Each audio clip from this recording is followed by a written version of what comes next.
Gods Against Machines is what you would get if you crossed a very light RTS with a bullet hell survival game. It sort of is a very weird blend of the two in that you don't really control anything strategy wise, but it's not really a bullet hell survival either.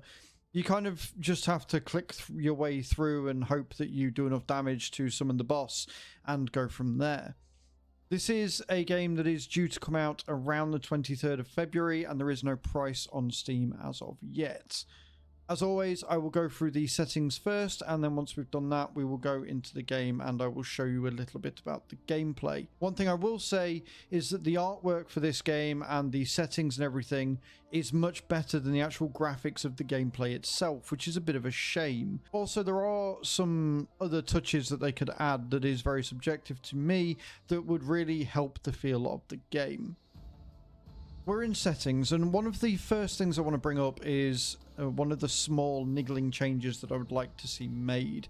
The menus and all the buttons and everything that you can press in the game to do anything from choosing a different spell to upgrading your skills and your abilities to going into the settings and changing things, each of these buttons don't actually do anything. There isn't an animation with it to make it feel more alive. It's very flat, it's very dead. It doesn't always give you that comforting feeling that you've actually pressed the button. Such a very small and subjective change that I feel would make a massive amount of difference for the immersion of the player and the ability to make sure that you are actually clicking what you're meant to be clicking. Once you get into the settings, they've made a few interesting changes or choices here. Firstly, you have a slider bar for your resolution, tree density, and camera shake. This is awful. Please change it. I would show you how awkward and difficult it is to change the resolution, but when you change the slider bar, it can cause the screen to sort of flash, and the last thing I want to do is cause a trigger for anybody who may have some light sensitive issues. Just know that it is a pain to try and get the resolution to what you want it to be if you want to change it from what it defaults to. Tree density and camera shake, again, it's just a weird choice. The camera shake is all the way up to 100%. I have immediately turned it off. I don't quite get why they've gone with that, but here we are. Other than that, you don't really get a lot of graphical options. It's just a lot of on-offs. There is no changing for anti-aliasing or anything like that. It's a bit of a letdown. You do have VSync, you do have full screen on or off. There is no borderless windowed. There's just not a huge amount here. Again, graphically speaking, the game isn't that hardcore, but seeing these different options would be a really nice thing to see. Your audio options are, again, they're a bit lackluster. It would be nice if there was a bit more control over them. Also, the game is incredibly loud, and it doesn't matter too much about what I change. As you can see, I've had to turn the music volume down and then the master volume down to 72%, and yet Gaia's voice is still really, really loud in the game. There seems to be some balancing issues with that, which is a bit of a shame. Overall then, the options could do with a few bits of tweaking here and there and definite improvements further on. Once you're into your campaign, you can see here that you've got three main screens. You've got your main map screen, which shows you the world that you're traveling through. Unfortunately, you can't go back. You can't have a look at maps you've already beaten, and it seems like you can't go back to maybe try and get a better score. You just have to go on. Then you've got your campaign, and you can see how many enemies you defeated, what your corruption level's at, what your rewards that you can get, and then you can see your region that you're on as well. Also, you have your power shards here. The tutorial doesn't really go into too much. It sort of explains things as you find it, and there is no voice acting, so it is a lot of text that you've got to read through. You can either spend your power shards, or you can save them for things that can happen in the map, and it doesn't tell you this until it happens. So I'd already spent a lot of my power shards, and then there was a special beast that I could unlock, and I didn't have the power shards to do it, which felt a little bit bad. I still did the level, it didn't really do anything, but it kind of made it feel like I was missing out on something cool happening, or maybe even some lore. The lore of the game is a little bit interesting as well. It's basically that the gods have awoken and now the machines are trying to destroy the world that they're terraforming or something. I don't know. It's a bit cliched in one sense and a bit out there in the other. As for your power shards and the skills that you can do, you have your different spell books here, and you can upgrade each of these and get new spells and things like that with your power shards. It will tell you how much it costs you to upgrade, and you can save them and take them through to new maps as you go. You can go to a different page, and it doesn't actually make a new page, it just shows you more skills that you can unlock. It's a bit weird. So it's your different skills for each of your different spells. Again, it doesn't really explain it all that well. It definitely doesn't explain upgrading this very well. And then you've got your blessings and curses. So you can get new blessings and you can get new curses, and then you can upgrade those as well. And then if you click on your book here, you've got your powers and your spell book.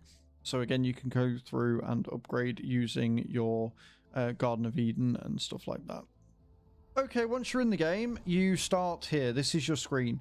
There is no edge-to-edge screen scrolling allowed, and all you can see here is you've got your Web Menace and your Garden of Edens, which are things that basically spawn for you. It's sort of like if you were to build your army. You then have the opposition's army, which is what it starts you looking at, and you basically have to kill them.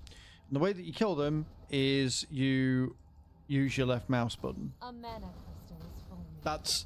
That's it. This is the game. You can change your skill and you can do some damage here. Your number 3, this big flame, can only be used on a person or the commander. Doesn't seem to be able to be used on buildings. And you just basically have to out-click the enemy. They will spawn in reinforcements, they will spawn in more buildings, they will repair your buildings, and you just have to kill them before they kill you. You don't get to choose which units are being made, you don't get to control your units, and that's why I say it's more like a bullet hell survival than an RTS. It's done in a very RTS way in that you've got your buildings and they build things and stuff, but it's very much the opposition is playing an RTS and you are playing a bullet hell survival. It's really weird, and it's kind of a bit lame. Like, with a bullet hell survival, there's a lot going on and you have a lot of control over the main character. Whereas this, you are just literally firing balls of fire and molten lava down onto an enemy. And you're trying to kill them before they can kill you, and they've got these repair bots that you got to take out first, and it's a little bit dull, to be honest. And then you've got to try and keep an eye on when they are spawning in new enemies, and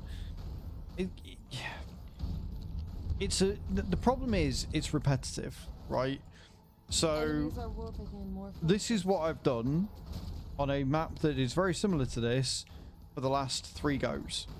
Plus three maps, this is what I've done. The first map was ironically the most fun and almost most challenging because I didn't know what I was doing, and the tutorial was sort of semi-leading me through, and it was more of a lore background than an actual this is what you should do and this is how you should do it. And again, just moving around with your number 1 skill, and then maybe doing a number 2 every now and again. It's just a bit lackluster. It needs a bit more filler. I would rather, and I'd probably enjoy it quite a bit more if I could spawn and play this as an RTS and actually have me as the leader that can do these spells as a bonus as opposed to the entire game, right? So if I could spawn in all these spiders and then I could upgrade them to something else, maybe that would be pretty cool. But here we are, we're going to go against the commander and we're going to kill him, hopefully. It's an invalid target, so I can't even use the flame on that.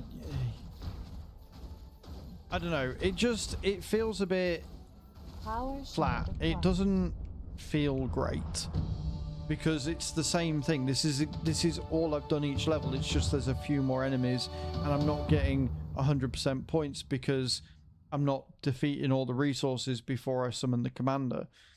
I don't know whether that's a balance issue, whether it's just me not being great, but ultimately I can pass each level quite comfortably just by killing a few buildings every time. And I don't actually see a lot of the big style combat because I can't look at that, because if I look at it, then the building dies. This game has a decent amount of potential, but it needs a lot more doing to it.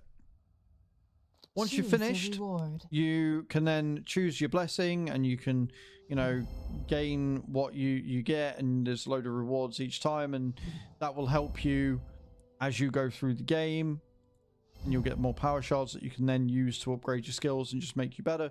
But ultimately, it's the same map so far, and it hasn't really been all that enjoyable. It's something that I would do if I wanted to just switch off for a little bit. But there you are. Let me know in the comments down below what you think of gods against machines, and I will see you all in the next video. Thank you very much for watching, guys. Ciao, ciao.